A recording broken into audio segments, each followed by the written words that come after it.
Looks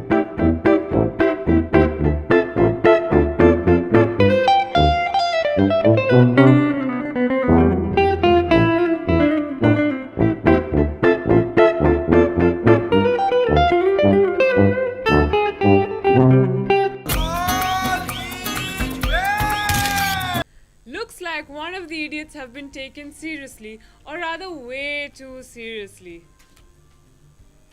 Yes, we're throwing light on the new draft syllabus under the 2-year-old choice-based credit system CBCS at Delhi University that was announced.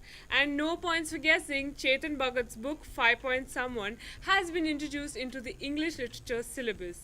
Move aside Shakespeare, Bhagat's taking over.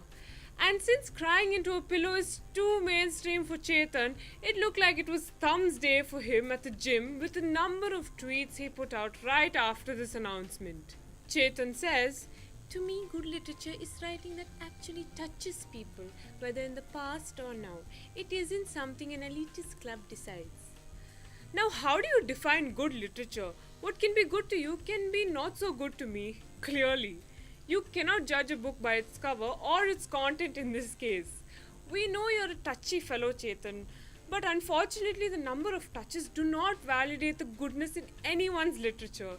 If that was the case, PNG would be a part of the DO syllabus as well. Touch me like you do, touch me like you do. But it looks like the basic qualification to get on this list is to be accused of plagiarism at least once in your life. Yes, the latest headlines do talk about Chetan being accused of plagiarism, but looks like he's not the only one. The key word in many of Chetan's tweets is elitist. He seems to have a long-bound envious grudge on the elitist club. But tell me one thing, doesn't Chetan being on the list along with authors like J.K. Rowling make him part of the elite group now? Hey, I'm just asking. Since the announcement of the syllabus, the argument has been about how this book 5 Point Someone was the chosen one. Here are 5 points why someone should study 5 Point Someone. 1. The common perspective. Well, my first question is, why not? But we'll get to that later. It might have a few grammatical glitches, but it is still English. Heck, it could even be deliberately incorrect, therefore breaking all the language barriers. 2. It's not about him, is it? Now, I know that a lot of us are a little prejudiced when it comes to Chetan Bhagat, but let's not forget that this is about the book and not about the author. Let's not give him so much importance, and I'm sure that this is what would make Chetan happy too, being the non-elitist person that he is. 3. Stay current. While we can all harp on the classics that our forefathers left behind for us, we should stay abreast of what is being passed on as literature in the circle of bookworms. 4. People's choice.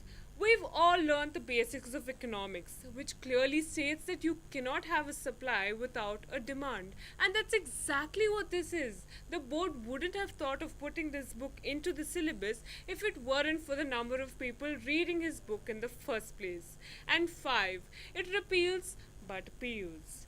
Though it could be a pseudo-reflection, it appeals to the escapism of the human minds, putting them into the Indian context, hence making them more imaginable, relatable, surreal, and understandable. So these are the 5 fictional points why someone should read 5 Point Someone. Now this brings me to why not? You would understand if you were listening. So why not take a crazy chance? See, I told you I wasn't the only one who thought that. Anyway, here's 5 points someone should not study 5 Point Someone. 1. Well, 2. Because. 3. It's. 4. Chetan. 5. Bhagat. What's in a name? To be fair, it's the main reason why people don't subscribe to his books being called as literature. It's not the person, rather the brand that has this image of dark silhouettes that can be read but a little difficult to comprehend for the classic reader. Just 6 months after the release of his latest book, One Indian Girl, Bhagat has yet again faced plagiarism charges. Anvita Bajpai, a Bengaluru-based author, sued the writer claiming that the characters, places and emotional flow of his book had been lifted from one of her stories, drawing parallels from the book Life, Odds and Ends. Bajpai had given Bhagat a copy of her book at the Bangalore Literature Festival in 2014. You kinda dug your own grave there, huh, Bajpai? What did you tell him? Here's my book. They didn't make too many copies of it. Could you Xerox and give it back? Copy that. Accusations of plagiarism are nothing new to this banker turned best-selling author. In 2014, a Dr. Birbal Jha, director of a spoken English institute in Patna, alleged that Bhagat had lifted the plot of his latest novel, Half Girlfriend, from his bilingual play Englishia Boli. It would have helped if the book wasn't in half English. So the question that arises is, do we really need an author who has faced multiple accusations of plagiarism? Is that not a negative message we're imparting to the school kids? And hey, here's a fun fact. J.K. Rowling, who is also in the list of authors prescribed for the elective course, has also been accused of stealing content from Adrian Jacobs' book called The Adventures of Willy the Wizard for Harry Potter and the Goblet of Fire. However, Rowling and her publisher did win the case in the end. So does that mean that such accusations are a cost every writer has to pay for their fame? Bhagat is nothing without his fans. Copy that. However, he has his fair share of trolls as well. In 2016, after the release of his book One Indian Girl, as a publicity stunt, he asked his fans to send him a picture of a book with a nice backdrop. Hey, send me one picture of an Indian girl. Sorry, one Indian girl. Let's see your phone camera skills, he said. And the internet left no stone unturned to give him back some love. They sent him pictures of Preeti, uski band Pyari, Prema, Sneha, Lovely.